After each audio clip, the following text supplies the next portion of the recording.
Hola, ¿cómo están? Espero que se encuentren muy bien. Hoy vengo con un nuevo video sobre un libro que terminé de leer hace poco y que hace parte de mi lista de lectura de Gabo.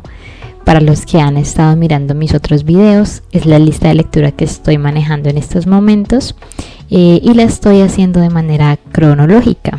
Entonces ya leí La mala hora, ya leí La hojarasca, ya leí El coronel no tiene quien le escriba y terminé Los funerales de la mamá grande. Y ese es el libro del que les voy a hablar hoy. Entonces por acá lo tengo. Los funerales de la mamá grande. Este es el primer libro recopilatorio de cuentos, de historias cortas de Gabo. Entonces, pues la verdad venía con muchas expectativas porque a mí me gustan mucho las historias cortas y los cuentos. Sin embargo, pues vale hacer la aclaración, yo ya estaba algo familiarizada con este libro. Sé que hace muchos años leí el cuento de los funerales de la mamá grande, ¿no? Porque el libro como tal se llama así, se llama Los funerales de la mamá grande. Pero son 7 cuentos diferentes y el último de los cuentos, el que está al final del libro, se llama así, se llama Los funerales de la mamá grande. Entonces hay un cuento que le da nombre al libro y entonces yo tenía el vago recuerdo de haberme leído ese cuento hace mucho tiempo, pero no me acordaba de nada y no sabía si era que me había leído solo el cuento o los otros cuentos. Bueno, iba como a ciegas un poquito. Entonces pues nada, era el siguiente en la lista después de La mala hora y entonces pues dije, bueno, vamos a leerlo obviamente. Este es una recopilación de 1962, pero pues todos los cuentos aparentemente fueron escritos el mismo año, pues según lo que dice el índice. Y pues en efecto, pues se trata de historias cortas. En realidad, Los funerales de la mamá grande, que es el último, la última historia de la recopilación, pues está considerada como una novela corta, pero personalmente, o sea, pues tocaría mirar cuáles son los parámetros para definir qué es o qué no es una novela corta. Pero personalmente, o sea, yo personalmente pues no lo consideraría una novela corta, es demasiado corto. Entonces, es más, dentro del propio libro hay otras 2 historias, o bueno, hay otra historia que tiene más páginas que Los funerales de la mamá grande. Entonces, pero bueno, en fin. Entonces, bueno, de antemano así decir que pues me gustó mucho. Es decir, a mí me encanta leer historias cortas. Creo que tiene mucho mérito poder escribir un cuento, a veces hasta más que quizás una novela. Es menos espacio para desarrollar una historia y un personaje y hacerlo de manera convincente y de manera que logre pues como llegar a la gente, ¿verdad? Entonces siempre me gusta mucho. Y con Gabo pues precisamente tenía como esa expectativa de ver cómo era que él manejaba ese tipo de historias cortas, ¿no? Entonces pues aquí pues perfectamente lo pude experimentar y les voy a hablar entonces un poquito, como siempre pues sin muchos detalles, especialmente porque como son historias tan cortas, creo que es mucho más fácil que si ustedes toman la decisión pues las lean. No toman nada de tiempo. Yo no me demoré, creo que me demoré 3 días leyendo. Como saben pues yo leo 1 hora al día, entonces más o menos 3 horas más o menos, entonces es muy corto. Entonces bueno, lo que voy a hacer en este video es que como son varias historias, voy a hablarles de cada uno de los 7 cuentos. Les voy a dar unos detalles así súper superficiales y ya pues si a ustedes les interesa, les queda llamando la atención, pues obviamente la invitación es a que se consigan el libro o el cuento que de pronto les guste o les llame más la atención, pues se lo puedan leer. Entonces bueno, la primera historia del libro se llama La siesta del martes. Y la siesta del martes, voy a tener por acá mi chiva porque la verdad es que como son tantas historias, bueno, La siesta del martes tiene solo 12 páginas, o sea, es corta. Y la siesta del martes empieza en un viaje en tren. Vamos en un tren junto con los que nos presentan como las protagonistas ya de la historia. Una niña de 12 años y la que aparentemente es la mamá de la niña, pero pues no nos dicen nombres. Volvemos a lo que era antes de la mala hora, que Gabo no nos decía los nombres de las personas. Acá otra vez no nos dicen el nombre de la niña ni de la señora. Solo nos dicen que van en el tren y van para una zona, van pasando una zona bananera. Esto pues inmediatamente lo hace uno pensar en, bueno, pues 100 años de soledad, hay como una referencia por ahí. Y van hacia un pueblo en especial, no nos dicen el nombre del pueblo, pero van allí con un objetivo pues que más adelante nos revelan. Y van precisamente a la hora del almuerzo. Y en el relato nos cuentan que esa hora son más o menos las 2 de la tarde de un martes, y el pueblo en esos momentos está en un sopor por el clima, está un verano fuerte, y entonces todo el pueblo está básicamente en su hora de siesta y ellas llegan justo a esa hora al pueblo. Y ellas van específicamente a la casa cural y van buscando al sacerdote del pueblo porque necesitan que les den las llaves del cementerio, porque van a ir a visitar a un familiar allí. Entonces pues básicamente no sé si debería, porque es que pues creo que es mejor que ustedes, si les interesa, puedan leer, contarles a quién van a visitar y por qué, porque ellas llegan al pueblo y ya son totalmente desconocidas en el pueblo, nadie sabe quiénes son.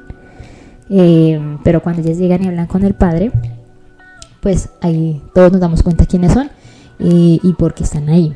Entonces yo creo que más bien se los puedo dejar allí, por si les da la curiosidad, quieren leer más. Es una historia cortica, como ya les dije, pero pues nos relatan y nos da referencias a otras historias.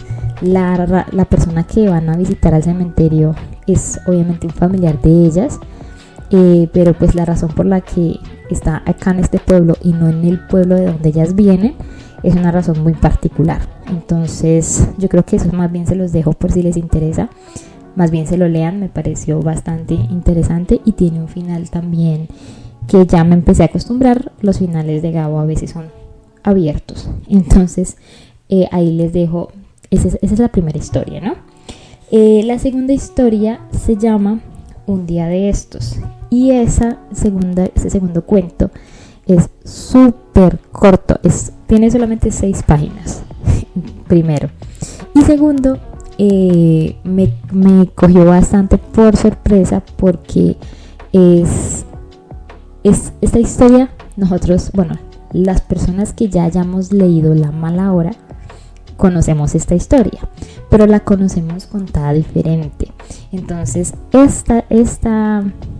este cuento, que se llama Un día de estos, nos está relatando un suceso que ya aconteció en La mala hora, pero nos lo relata, o sea, yo quedé un poquito como perdida, en el sentido de que yo reconocí los personajes. Aquí estamos con el alcalde de La mala hora y estamos con el dentista. Al dentista en La mala hora lo llegan a mencionar. Él tiene como que unas intervenciones, yo diría, relativamente importantes dentro de la historia de La mala hora. Y hay una escena muy en particular en La mala hora del alcalde con él, y esa escena es la que nos cuentan acá, pero diferente. O sea, me puso a pensar, ¿será que esta es o sea, me puso como a dudar ya, como que entonces, ¿cuál fue la verdadera forma en la que se dieron las cosas, ¿no? O sea, ¿a quién le creó? ¿A La mala hora o a esta forma como la narraron? Entonces me pareció bastante interesante, la verdad. O sea, fue como volver a La mala hora, pero desde un punto de vista diferente. Y entonces sí, básicamente, o sea, de nuevo, son solamente 6 páginas, pero todo gira en torno a que el alcalde en La mala hora, cuando yo estaba leyendo La mala hora, y para los que lo han leído, empieza con un dolor de muela insoportable, pero como si ya vieron también el video de La mala hora, el alcalde no es muy querido en el pueblo, porque hace parte del gobierno de la dictadura que está en el pueblo en esos momentos. Y entonces es una situación complicadísima, porque el dentista en La mala hora nos hacen creer, o bueno, no sé, algo así, que el dentista no quiere atenderlo para revisarle la muela, y entonces en La mala hora el alcalde busca la manera de que el dentista lo atienda, y acá nos cuentan ese mismo encuentro, pero desde otro punto de vista. Entonces me pareció muy interesante volver a la mala hora y volver de esta manera, dándole más protagonismo, en este caso al dentista, de lo que se le dio en ese momento. Y pues es súper corto, o sea, son 6 páginas. Cuando terminó yo quedé como que bueno, ya terminó, yo quería saber más, pero bueno, igual pues bastante, la verdad es que me gustó mucho, pues o sea, eso fue una sorpresa para mí y me gustó mucho. El tercer cuento es en realidad el más largo del libro, se llama En este pueblo no hay ladrones y tiene 42 páginas. Pues varias cosas también, la verdad es que me pareció también chévere, me gustó. Lo primero que como que me di cuenta, bueno, en algún momento, o sea, la verdad es que yo ahorita ya cada vez que empiezo a leer algo nuevo de Gabo, empiezo como que a buscar pistas, a ver si es en un pueblo que ya yo haya leído, o si es, o si hay personajes que yo ya he conocido, porque pues una de las cosas que mencionaba en uno de los videos anteriores era que Gabo como que creó un universo y todas las historias tienen alguna conexión. Entonces con esta me pasó que desde el inicio yo empecé como a identificar unos detalles y yo dije, este pueblo yo ya lo conozco, y resulta y pasa que sí, es el mismo pueblo del Coronel no tiene quien le escriba, y por lo tanto es el mismo pueblo de la mala hora. Entonces es volver a entrar al pueblo, y en este caso nos encontramos con 2 personajes que pues si no habíamos conocido antes. Está Damaso y Ana, y ellos son una pareja. Él es un jovencito y ella es mayor que él. Ella es como casi 20 años mayor que él.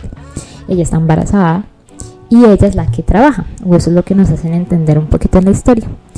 Él es mucho, pues imagínense, mucho más joven que ella y tiene una actitud muy derrochadora. Es muy ambicioso, pero es derrochador y es hasta violento. Entonces la verdad no es una buena persona, porque hasta llega a intentar manipularla a ella. La cuestión es que este cuento gira en torno a precisamente que encontramos a Damaso llegando a casa luego de aparentemente haber intentado hacer un robo a la sala de billar del pueblo de Don Roque, que él aparece en la mala hora. Entonces nos encontramos acá con este otro personaje que ya lo habíamos conocido antes, pero pues de manera muy superficial. Y básicamente lo que sucede es que bueno, él cometió un robo, llega a la casa, la Ana, que es la mujer, está muy preocupada de que de pronto lo hayan descubierto, pero luego se dan cuenta que aparentemente le echaron la culpa a un forastero, a alguien que no era del pueblo. Llegó justo, pues tuvo la mala suerte de que llegó, justo se dio ese robo, y como dice el nombre del cuento, se supone que en el pueblo no hay ladrones. Entonces, ¿quién más puede ser? Alguien que no era del pueblo. Entonces básicamente todo empieza a girar en esta historia en torno a ese tema del robo, de que cogieron al forastero, y de que el robo provocó que pues el negocio del billar empezara a sufrir bastante, y por lo tanto la economía del pueblo también. Entonces tuvo un efecto pues complejo, diría yo. No les voy a decir mucho más, obviamente, porque pues, o sea, ya si les digo más les revelo pues el final básicamente. Entonces, si les interesa, es el más largo de todos, o sea, igual es corto, y de todas formas, y la verdad me gustó mucho el personaje de Ana. Me gustó mucho. Es una mujer que, a pesar de que o sea, está en esa relación tóxica, ella es consciente de ello, y tiene algunas actitudes y algunos diálogos que son bastante interesantes. Entonces, por si les interesa, ahí está. El cuarto cuento de este libro se llama La prodigiosa tarde de Baltasar y tiene 14 páginas, es otro cuento corto. Y La prodigiosa tarde de Baltasar gira en torno a un personaje que se llama Baltasar. Él es un carpintero de profesión, está casado con una mujer que se llama Úrsula. no tienen hijos, bueno, no están casados, ellos viven juntos, pero pues sí, son marido y mujer y no tienen hijos. Y él es un carpintero que es muy hábil en su profesión. Y todo, pues este cuento gira también en torno a algo muy particular, y es que a Baltasar le encargaron que hiciera una jaula espectacular, una jaula gigante, una jaula que es la jaula más grande y más bonita que han visto en el pueblo. Entonces todo el mundo se va a mirar la jaula. Es una jaula que le costó 15 días a Baltasar hacerla. No durmió, no se bañó, no comió por estar haciendo esa jaula, y le quedó espectacular y se volvió famosa y todo el pueblo quiere verla porque nunca habían visto una jaula tan linda. Y esa jaula fue un encargo hecho por Chepe Montiel. Y de nuevo acá nos encontramos de nuevo. Chepe Montiel es un personaje que mencionan también en La Mala Hora. Es una de las familias, los Montiel son una de las familias más ricas del pueblo. Entonces acá nos encontramos con que fue un encargo, y ellos obviamente están esperando que les paguen muy bien, porque pues es una de las familias más ricas, y pues ellos fueron los que le encargaron. La cuestión es que acá nos encontramos también con otra cosa que como les decía, bueno, está Chepe Montiel por supuesto, pero también aparece un personaje que a mí me ha gustado mucho cada vez que lo veo, y es Octavio Giraldo. Y Octavio Giraldo es el médico del coronel no tiene quien le escriba, el médico de La Mala Hora, y acá está otra vez. Lo particular es que aparentemente está mayor. Entonces eso fue una de las cosas que me puso a pensar, bueno, esto está entonces ambientado mucho tiempo después de La Mala Hora. No nos dicen, pero pues es lo que yo asumí, porque dijeron que ya el médico estaba mayor. Entonces él también interviene en la historia.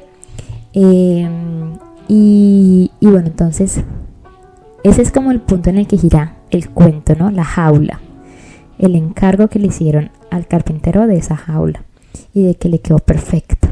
Y entonces aquí es como cuando entra el meollo de la historia. No voy a dar muchos detalles, simplemente les voy a decir que resulta y pasa que cuando él va a entregar la jaula a la casa de los Montiel, se da cuenta que el que hizo el encargo no fue Chepe como tal, sino Pepe Montiel, que es el niño, el hijo de 12 años. Y entonces ahí se forma un poquito como la parte, el nudo de la historia del cuento en este caso. Entonces me pareció muy interesante, muy entretenido, y pues ahí les dejo entonces por si les gustaría saber qué pasa después de que Baltasar se da cuenta que el encargo se lo hizo un niño. Entonces pues ahí les dejo la inquietud por si quieren leérselo. Luego viene la quinta historia, que es La Viuda de Montiel. La Viuda de Montiel tiene 12 páginas más o menos, cortico también. Y La Viuda de Montiel, conectado pues un poquito con el que acabamos de terminar, con el de La prodigiosa tarde de Baltasar, y con La Mala Hora por supuesto, porque nos hablan precisamente de los Montiel. La Viuda de Montiel ya había aparecido en La Mala Hora, y acá vuelve y aparece, pero el enfoque de este cuento va un poquito más hacia es desde la perspectiva de la viuda, y nos hablan un poco de lo que fue la muerte de Chepe Montiel, y como que la influencia o la importancia de los Montiel en el pueblo en el que están. No nos dicen si es el mismo pueblo de La Mala Hora, pero sí nos hablan de que obviamente es una familia importante, y que mucha gente del pueblo estuvo feliz, por así decirlo, cuando se murió Chepe Montiel, porque es una familia que aparentemente, y según lo que nos dan a entender en la historia, ellos obtuvieron sus riquezas apoyando a la dictadura, llevando a que la dictadura tomara posesión del pueblo.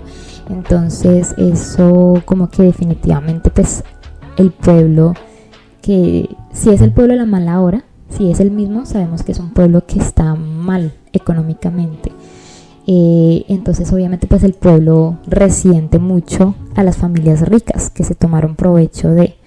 Y entonces pues nos encontramos acá un poquito la historia relatada desde el punto de vista de la viuda, que después de que se muere su esposo, obviamente el pueblo empieza como que a buscar la manera de, no sé si llamarlo una venganza, pero definitivamente de ya no tener el mismo respeto por la familia. Bueno, no respeto, miedo, más bien como miedo.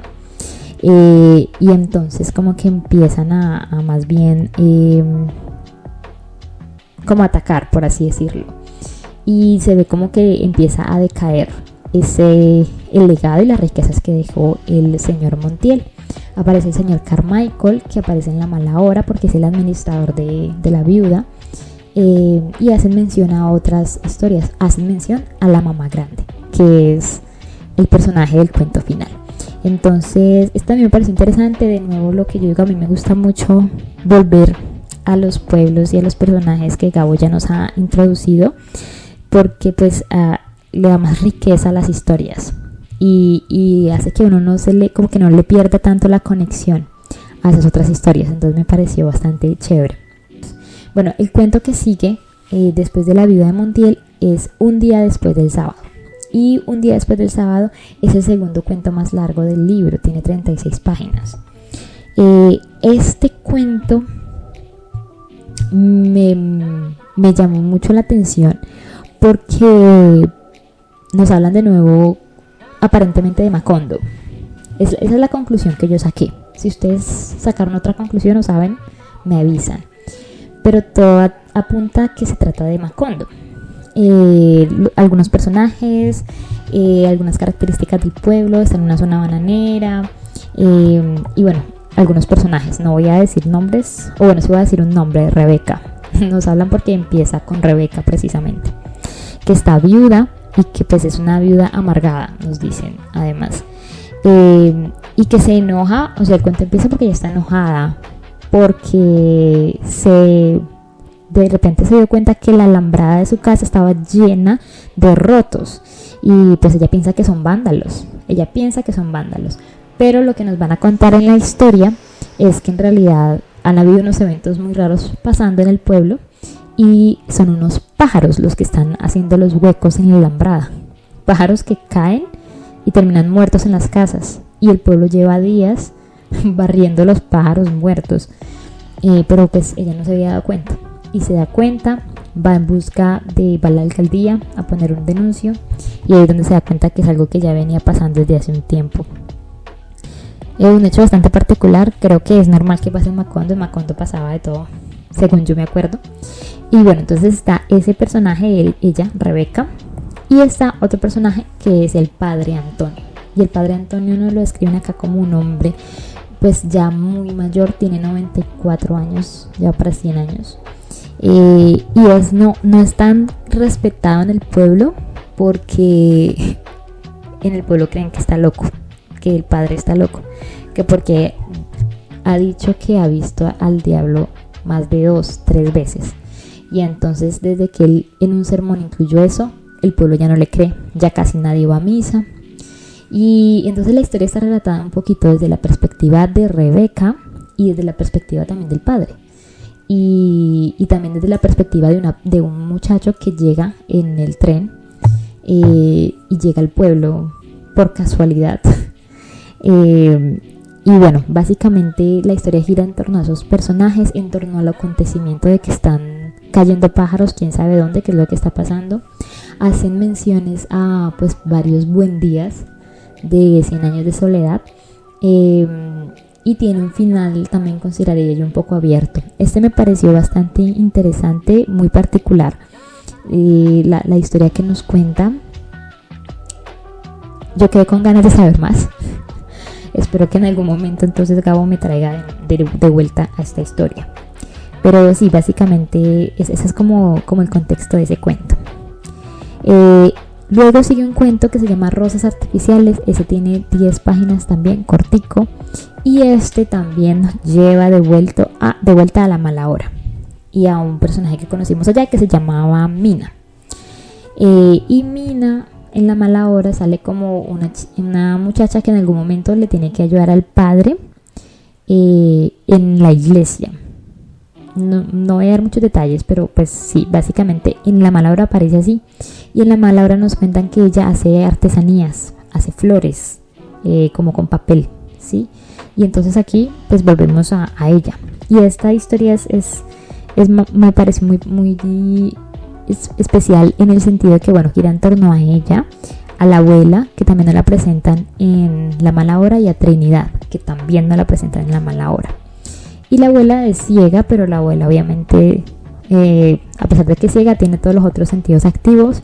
Y todo gira, en esta historia, todo gira en torno a que a Mina le pasó algo que hizo que perdiera la comunión del primer viernes del mes. Y eso se supone que aparentemente, por la forma en la que le incluyen en la historia, es algo tan importante que el que ella lo perdiera es porque pasó algo. Y ella simplemente le echa la culpa a la abuela. De ella le dice a la abuela que la abuela le lavó las mangas, que ella no podía ir pues como que con su ropa sin mangas a la iglesia por respeto. Y justo la abuela las lavó y no se le alcanzaron a secar, y entonces ella le echa la culpa. Pero en el transcurso del cuento se nos va revelando que aparentemente esa no es la razón, y la abuela sabe que esa no es la razón y está intentando descubrir cuál fue la razón. Entonces no les voy a decir tampoco más porque pues son cuentos, o sea, si quieren saber qué fue lo que pasó, entonces para que se vayan y se lean. Estos cuentos son cortos, entonces la verdad es que pueden escoger cuál les interesa, pero lo ideal sería que se lo leyeran todos. La verdad es que me parecen muy chéveres. Y llegamos al último cuento, y el último cuento es el que le da nombre al libro, que es Los funerales de la mamá grande. Ese tiene 24 páginas y todo gira en torno a, como su nombre lo indica, los funerales de la mamá grande. Pero ¿quién es la mamá grande? La mamá grande es considerada como una matriarca, un personaje muy importante en el pueblo. Pues según como uno ve, por ejemplo, en el libro te lo dicen en la parte de atrás, soberana de Macondo, que ella es la soberana de Macondo. En algún momento nos dicen que se llama María del Rosario Castañeda y Montero, pero que empezó a ser conocida como Mamá Grande a los 22 años. Virgen, no se casó, tiene solamente sobrinos, y se muere a los 92 años. Muere un martes de un mes de septiembre, y era un personaje tan importante que logró, o sea, vino el sumo pontífice al funeral, el presidente, todo el gabinete, los ministros, los alcaldes, todo el mundo vino al pueblo a los funerales. Entonces nos cuentan un poquito acerca, en el cuento nos cuentan un poquito acerca de por qué es tan importante. Ella pues en efecto es como una matriarca. Resulta y pasa que ella como que, ella y toda su familia como que eran básicamente dueños del pueblo, considero yo pues, de alguna u otra forma, porque el pueblo creció y se desarrolló en el territorio de la familia. Entonces ella es como que todo el mundo tiene que pagarle arriendo a ella, y de lo que saquen de los cultivos y de lo que saquen del ganado tienen siempre que darle algo a ella. Entonces una mujer extremadamente rica. Y básicamente, bueno, aquí hacen mención también a personajes de 100 años de soledad, y hablan mucho de que era un personaje tan importante que en algún momento el pueblo pensaba que ella era inmortal, y solamente hasta cuando se dan cuenta que está enferma es que dicen, uy, o sea, esta señora se va a morir. Acá vemos otro personaje que nos presentaron justamente en este mismo libro, pero en otro cuento, que es el padre, ya se me olvidó el nombre, ¿cómo se llama? El padre Antonio, porque es el padre Antonio el que va como a estar con ella en las últimas horas de vida. Bueno, ¿qué más les puedo contar de esta historia? Esta historia siento yo que no tiene como muchos spoilers, porque lo que nos cuentan es por qué esta mujer es tan importante y por qué los funerales de ella son tan importantes. Tanto así que son considerados, en el libro lo mencionan, los funerales más grandes del mundo, porque viene gente de todo lado. O sea, era tan importante que ahí nos mencionan, el pueblo tuvieron que embalsamarla durante 14 días, estuvieron esperando para que el presidente pudiera, junto con su gabinete, como que acomodar toda la agenda y poder venir pues al pueblo a los funerales. Entonces pues eso, o sea, uno dice, bueno, pero ¿por qué una persona tan importante a ese nivel puede paralizar básicamente que a todo un país? Pues para que vengan. Entonces, como que el cuento gira en torno a contar por qué ella fue tan importante, y también, o sea, que eso fue un evento de verdad que trajo economía al pueblo y que, mejor dicho, pero me parece que al final me pareció muy interesante porque al final nos cuentan que en realidad todo eso era importante, era o sea, la muerte de la señora fue un evento importante para el pueblo porque en realidad había un sentimiento de libertad detrás de la muerte de esta mujer.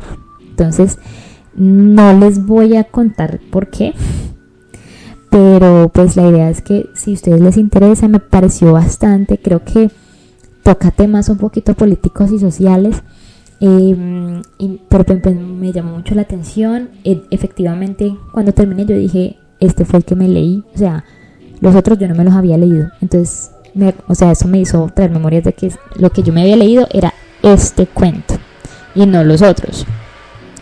Entonces, pero fue como si me lo hubiera leído por primera vez. Me gustaron mucho. La verdad es que si me ponen a escoger de pronto cuál fue mi cuento favorito de los que habían acá, yo creo que posiblemente me quedaría ese de los funerales. Me gustó mucho. Yo creo que La prodigiosa tarde de Baltasar me pareció muy curioso, y también el de En este pueblo no hay ladrones. O sea, básicamente, bueno, no, sí, básicamente, sí, todos me gustaron, pero esos como que me llamaron más la atención. El de Un día de estos me gustó mucho, fue lo que les contaba, de que ver una escena que yo ya había visto narrada desde otra perspectiva, donde sucedió algo muy diferente a lo que yo ya sabía, porque lo pone uno a pensar como que, uy, o lo pone uno como a desconfiar un poquito del narrador, ¿no? Que eso es lo que a veces pasa en ciertas historias, uno no sabe si confiar en el narrador o confiar en qué. Entonces creo que eso logró ese cuento, y como es tan cortico, lo deja uno como que yo quedé como que, uy, pero venga, ¿qué pasó más? O sea, cuenten algo, pero sí, o sea, creo que yo resaltaría esos. Todos me gustaron, pero creo que esos son los que de pronto resaltaría que más me llamaron la atención. Entonces, pues, se me fue muy largo el video, pero pues creo que era necesario porque pues se trata de diferentes historias.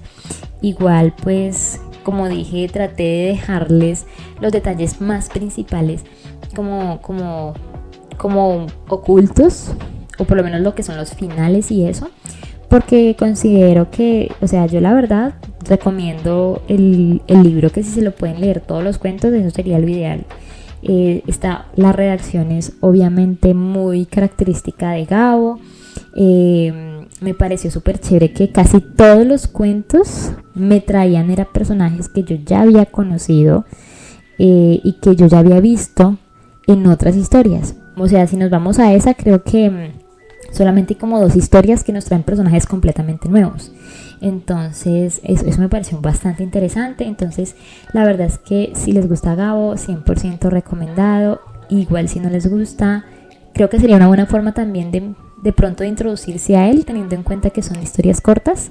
Aunque, o sea, teniendo en cuenta todas las conexiones que hay entre esta historia y otras historias, pues de pronto si no, sería tan recomendado empezar por acá. Pero sí, la verdad es que me gustó mucho. No sé, pues para que los que ya lo hayan leído me cuenten qué les pareció, cuál de los cuentos les gustó más. Y pues nada, ahí voy a empezar a poner en el video, en la publicación, en el primer comentario, en la descripción, voy a empezar a poner los links por si quieren comprarlos. Están en versión física, audiolibro, también digital. Entonces, por si les interesa comprarlos, ahí les voy a dejar el link para que les sea más fácil llegar a ellos.